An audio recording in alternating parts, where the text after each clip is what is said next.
और इस बीच अनंतनाग की झेलम नदी में उफान की तस्वीरें सामने आई हैं। यहाँ पर कई इलाकों में जम्मू कश्मीर के लगातार बारिश से झेलम नदी उफान पर है। जम्मू कश्मीर में हालात इस वक्त बेहद खराब बताए जा रहे हैं। जम्मू श्रीनगर राष्ट्रीय राजमार्ग पर लगातार कीचड़, पत्थर और बोल्डर गिरने से आवाजाही पर गंभीर असर पड़ा है। करीब 250 किलोमीटर लंबा ये अहम राजमार्ग है जो कश्मीर घाटी की जीवन रेखा माना जाता है। भूस्खलन के कारण पूरी तरह से बंद है। मीर फरीद मेरे सहयोगी जुड़ गए हैं तमाम जानकारी के साथ। मीर, क्या हालात हैं? अगर आप मौके पर मौजूद हैं तो वहां की तस्वीरें दिखाइए।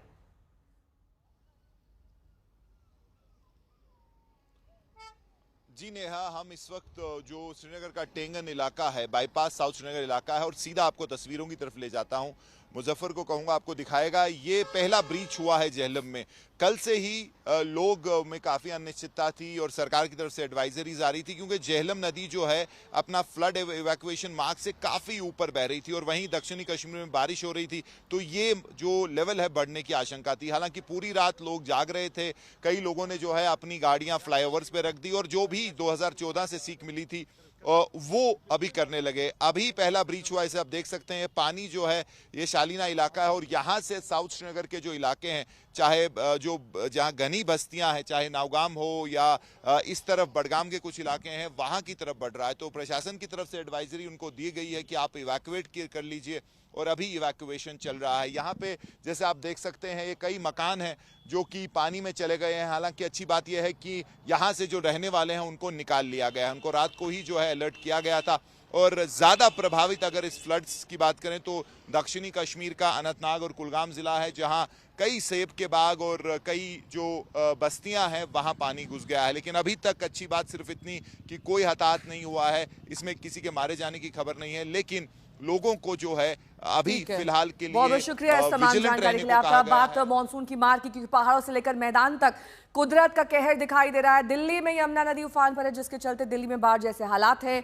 वहीं हिमाचल प्रदेश की बात करें, वहां पर लगातार हो रही बारिश के चलते चंबा, कांगड़ा, कुल्लू, मंडी में लैंडस्लाइड का खतरा लगातार बना हुआ है। हिमाचल में 1300 से ज्यादा रोड है, जिसमें 6 राष्ट्रीय राजमार्ग बुरी तरह से प्रभावित है। वहीं जम्मू श्रीनगर राष्ट्रीय राजमार्ग पर लगातार कीचड़, पत्थर और बोल्डर गिरने से आवाजाही पर गंभीर असर पड़ा है। करीब 250 किलोमीटर लंबा ये अहम राजमार्ग जो कश्मीर घाटी की जीवन रेखा माना जाता है, भूस्खलन के कारण पूरी तरह से बंद है। उत्तराखंड के 13 जिलों में बारिश का येलो अलर्ट जारी कर दिया गया है।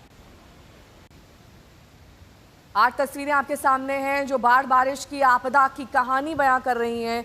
जम्मू कश्मीर से लेकर हिमाचल और यहां तक कि दिल्ली एनसीआर में किस तरीके से बारिश ने कहर ढाया है वो साफ तौर पर इन तस्वीरों में बयां हो रहा है। अमन भारद्वाज मेरे सहयोगी जुड़ गए हैं तमाम जानकारी के साथ। अमन, वहां के क्या ताजा हालात है? कल से आज में क्या कुछ बेहतरी है या फिर और ज्यादा हालात खराब हो गए?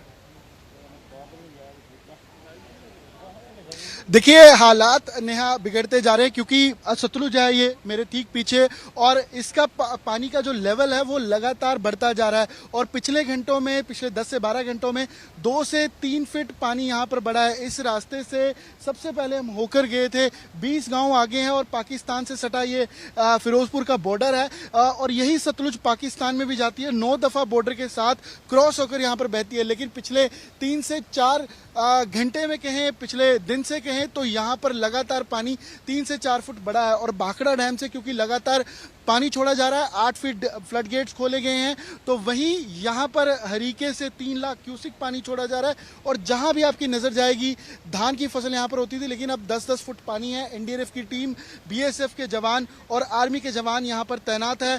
लोगों को रेस्क्यू किया जा रहा है, रिलीफ कैंप्स के जरिए रिलीफ पहुंचाई जा रही है, मेडिकल कैंप लगाए गए हैं। और दूसरी ओर आप देखिए कि यहाँ पर पैदल रास्ता लोगों को क्रॉस करना पड़ रहा है, क्योंकि यहाँ से 20 गांव और हैं, 11 पंचायतें इसको लगती हैं, गट्टी राजों के ये गांव हैं, और फिरोजपुर यही पानी पाकिस्तान को जा रहा है। तो यहाँ पर जो आलम है, इससे और हालात ऐसे ही पाकिस्तान के साथ जो बॉर्डर यहाँ पर लगता है वहाँ पर भी हैं। और लगातार सतलुज का जो लेवल है, वाटर लेवल है, वो बढ़ता जा रहा है। लोग आवाजाही के लिए बोट का इस्तेमाल कर रहे हैं। सुबह से किसी ने दूध बेचना है, किसी ने कोई सामान खरीदना है, कोई सामान इस तरफ आना है। फिरोजपुर के साथ जो कनेक्टिविटी है, पंजाब की जो कनेक्टिविटी है इस गांव के साथ, इन 20 गांवों की, तो वो बोट के जरिए है। यहाँ पर जहाँ पर हम अभी खड़े हैं, आपको अमन गुप्ता तस्वीरें दिखाएंगे कि यहाँ तक तो सड़क है, लेकिन इससे आगे गाड़ी नहीं जाएगी, इससे आगे सिर्फ किश्ती के जरिए ही जाना पड़ेगा। बहुत शुक्रिया इस तमाम जानकारी के लिए आपका।